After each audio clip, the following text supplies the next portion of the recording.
As the country opens up, socializing with friends and family for the first time can be a bit, shall we say, awkward? Yes, it sure can. But with many CDC guidelines and states implementing their own mandates, navigating a social gathering can definitely be a challenge. So we enlisted help from our resident etiquette expert, Celeste Headlee. She's the author of We Need to Talk.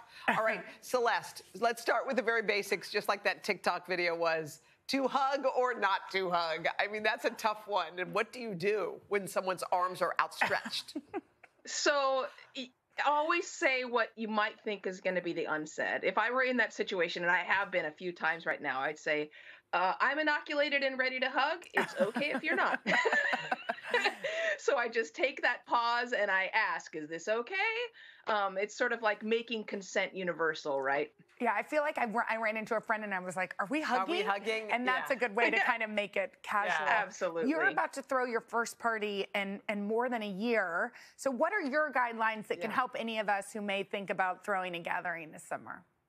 So the first thing is I'm trying to give as much information as possible. Yeah. The invitation said no plus ones, inoculated people only, and then I put in parentheses 2 weeks past your second shot, just to be totally clear. And the other thing is making sure that people have options once they get there. So I'm opening up an outdoor area. I'm having masks available if that's going to make people feel more comfortable. I'm trying to make it so that, you know, people can adjust to their own comfort levels. Well, it sounds like you covered all your bases, but I bet you a lot of people who have parties aren't doing that. So how do you tactfully ask a host, like, hey, is everybody here vaccinated?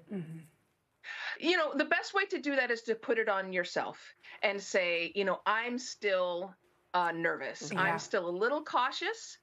So, you know, pardon me if I ask a few questions. This is me. This is me feeling weird about this. And then you can say, is everyone vaccinated? Is it okay if I wear a mask? And if not, can I stand outside and wave through the window? Yeah, no, it's so true. I think it's like everybody's feeling a little awkward, and to put it on yourself is totally makes it easy. Okay. What about you get to a party and it's not what you expected? Yeah. It's better rather than try to tough it out, because your discomfort is going to be palpable. Not very few people who are not professional actors can disguise the fact that they're uncomfortable. So it's better just to go to the host or hostess and say, hey, you know, I am so glad that I was invited. Thank you so much for this opportunity. How exciting to have a social event on my calendar. You know, this is backing up on me a little. I wasn't as ready for this as I thought. Yeah. Here's your gift. I'm heading home. I would just say my babysitter's got to go. I'd be like, would just bye-bye. You know what Hoda would really do? She'd just leave. I would just leave. What she would do. And text, thank you. All right, Celeste, don't move. We got more advice coming up after this break. My babysitter. I would be like, We're back with our resident etiquette expert, Celeste Headlee, and we're talking about dealing with social situations.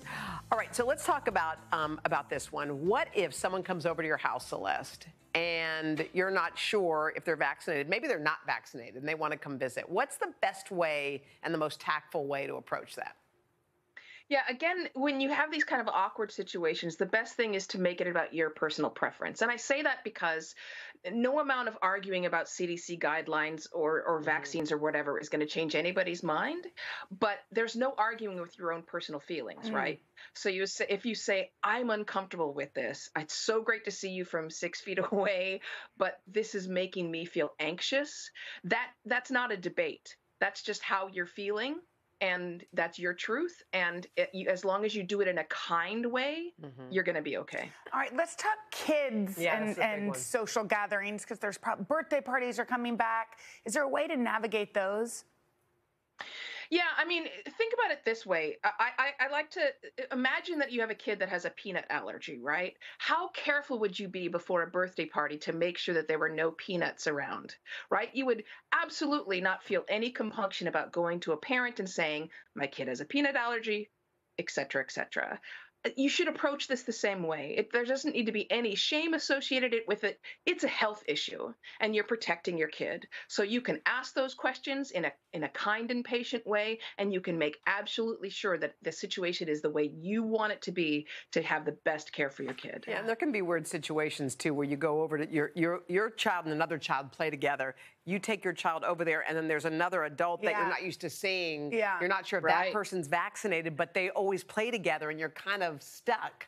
So do you think in that setting you should just say, hey, just real quick, I just want to make sure everyone's vaccinated before I drop my kid off?